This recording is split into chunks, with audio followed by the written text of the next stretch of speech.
Oke, selamat siang semuanya.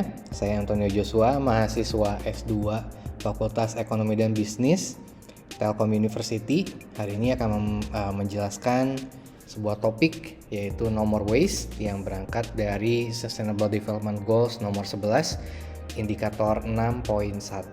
Saya akan menjelaskan presentasi ini dalam rangka memenuhi tugas Corporate Entrepreneurship. Mari kita mulai. Pertama-tama, saya akan menjelaskan terlebih dahulu mengenai Sustainable Development Goals. Sustainable Development Goals atau SDG adalah 17 tujuan kehidupan yang sudah diset oleh UN atau United Nations untuk menjadi sebuah standar kehidupan bagi negara-negara di dunia. Jadi, negara-negara di dunia saat ini sedang bekerja keras mengejar kehidupan masyarakat yang memiliki 17 karakteristik seperti ada di layar ini. Seperti no poverty, zero hunger, good health and well-being. Tapi hari ini kita akan fokus kepada karakteristik nomor 11, yaitu sustainable cities and communities. Sustainable cities and communities artinya adalah masyarakat di dunia ini berusaha keras untuk membuat kota-kota dan pemukiman-pemukiman manusia yang inklusif, aman, resilient atau tahan banting, tangguh, dan juga sustainable atau tahan lama. Ada beberapa cara yang bisa dilakukan untuk mengejar atau mencapai goal tersebut. Namun hari ini kita akan fokus kepada cara ini, indikator 11.6.1, yaitu bagaimana masyarakat di dunia berusaha supaya proporsi dari sampah yang dihasilkan dari kehidupan di kota itu secara rutin di-collect atau dikumpulkan dan kemudian dikeluarkan atau dihilangkan dari kota tersebut. Oke. Dan untuk itu saya memiliki beberapa prioritas yang bisa saya lakukan secara pribadi untuk membantu terlaksana atau tercapainya indikator 11.6.1, yaitu mengurangi sampah di kota. Prioritas pertama adalah mengurangi jumlah food waste di rumah. Kenapa? Karena ternyata berdasarkan data dari databox.com di tahun 2022 untuk Indonesia, dari sampah di kota ternyata 39,63%-nya itu berasal dari rumah tangga. Jadi sampah yang berasal dari rumah. Dan biasanya kalau dibedah lebih dalam lagi, sampah rumah tangga tersebut 41,55% atau mayoritasnya adalah sisa makanan. Diikuti oleh sampah plastik dengan proporsi 18,55%. Nah, dengan alasan tersebut, maka yang bisa saya lakukan adalah saya dan istri, keluarga di rumah bisa mengurangi food waste atau sisa makanan yang dibuang supaya kita berkontribusi terhadap menurunnya jumlah urban waste di Kota Bandung. Hal ini bisa kita lakukan dengan berbelanja dengan bijak. Jadi berbelanjanya nggak di awal bulan langsung belanja banyak, tapi belanjanya lebih baik dicicil supaya kita tahu kebutuhan kita per minggu atau bahkan lebih baik lagi per 3 hari mungkin. Jadi kita nggak akan beli kelebihan. Dan juga mungkin yang berikutnya adalah kalau memang tetap tersisa sampah sisa makanan, itu bisa kita alihkan fungsinya menjadi kompos gitu. Karena kebetulan di rumah juga ada taman dan ada tanaman-tanaman, itu kami bisa gunakan sebagai pupuk supaya sisa-sisa makanan tersebut tidak menjadi sampah yang mengundang penyakit, tapi malah berguna untuk lingkungan hidup juga. Prioritas yang kedua adalah mengurangi jumlah sampah plastik di rumah.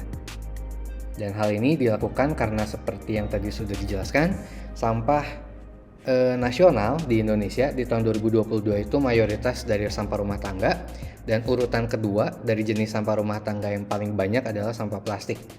Jadi mungkin yang bisa kita lakukan di sini adalah mengurangi jajan, karena saya dan istri tergolong orang yang suka jajan mise, boba atau kopi begitu. Jadi kami akan mengurangi dan lebih mengalihkan ya. Jadi daripada membeli layanan pesan antar untuk kopi yang sudah jadi, lebih baik kami beli sachet dan kami buat di rumah. Selain secara ekonomi lebih hemat, Itu juga mengurangi jumlah sisa sampah plastik, karena kalau kita beli dari pesan antar, itu sampah plastiknya udah ada di packagingnya, terus ada di penutupnya, dan terutama di sedotannya, dan juga belum lagi kantong plastik yang untuk membawanya, jadi udah banyak. Kalau sachet ya cuman satu itu, yaitu sachet kopi atau minuman yang bisa dibuat. Jadi dengan melakukan langkah sederhana seperti itu, kita sudah berhasil mengurangi sampah plastik. Prioritas berikutnya adalah, karena saya seorang guru, saya bisa melakukan ini, yaitu menekankan kepada murid untuk mengurangi jajan. Dan ini juga sama, prioritas keempat saya juga bisa lakukan, menekankan kepada murid untuk tidak membuang makanan. Karena, mengapa? Karena ternyata untuk proporsi sampah nasional di tahun 2022, urutan kedua adalah sampah yang dihasilkan dari kegiatan perniagaan atau kegiatan di tempat kerja. Begitu. Jadi sekolah juga termasuk, karena ada orang-orang yang bekerja di situ. Nah, kalau saya lihat pola perilaku siswa selama ini, mereka itu dari sekolah sudah disediakan makan siang, dan porsinya juga sudah cukup banyak, cukup gitu untuk mereka berkegiatan dalam satu hari. Cuma mereka ya mungkin karena masa pertumbuhan, jadi seringkali mereka jajan lagi. Cuman karena mereka seringkali kurang bijak, jadi mereka jajan banyak tapi nggak habis, dan sisa makanan itu, karena mereka dapatnya dari kantin, sisa makanan itu udah sisa makanan plus plastiknya. Jadi sudah sangat mubazir, dan yang tidak habis itu udah menambah sampah sisa makanan dan sisa sampah plastik.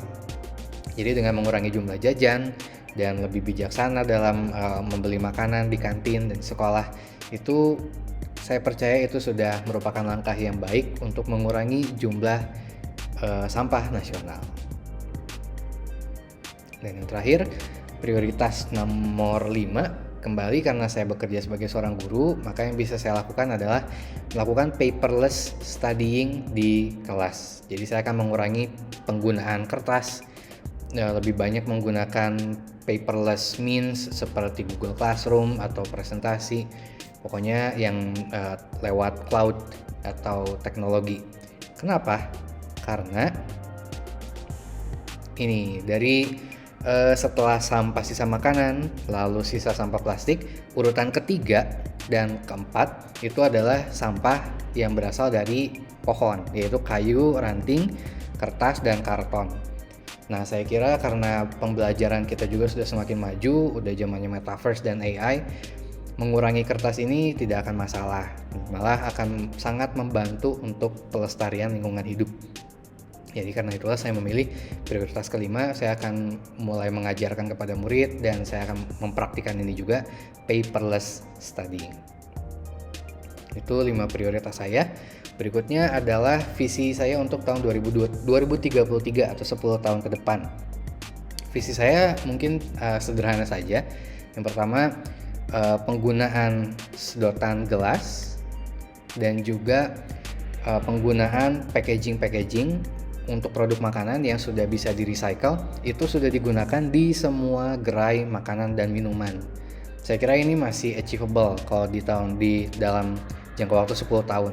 Karena kesadaran tentang lingkungan dan SDG ini sudah masuk ke dunia bisnis, dan sudah mulai banyak penyedia jasa atau penyedia produk makanan dan minuman yang menggunakan sedotan kertas atau sedotan plastik yang mudah didaur ulang, biasanya dari ubi juga, atau sedotan kaca gitu. Nah, mungkin supaya mengurangi jumlah sampah ya lebih baik glass straws ya, atau sedotan kaca supaya bisa digunakan berulang kali.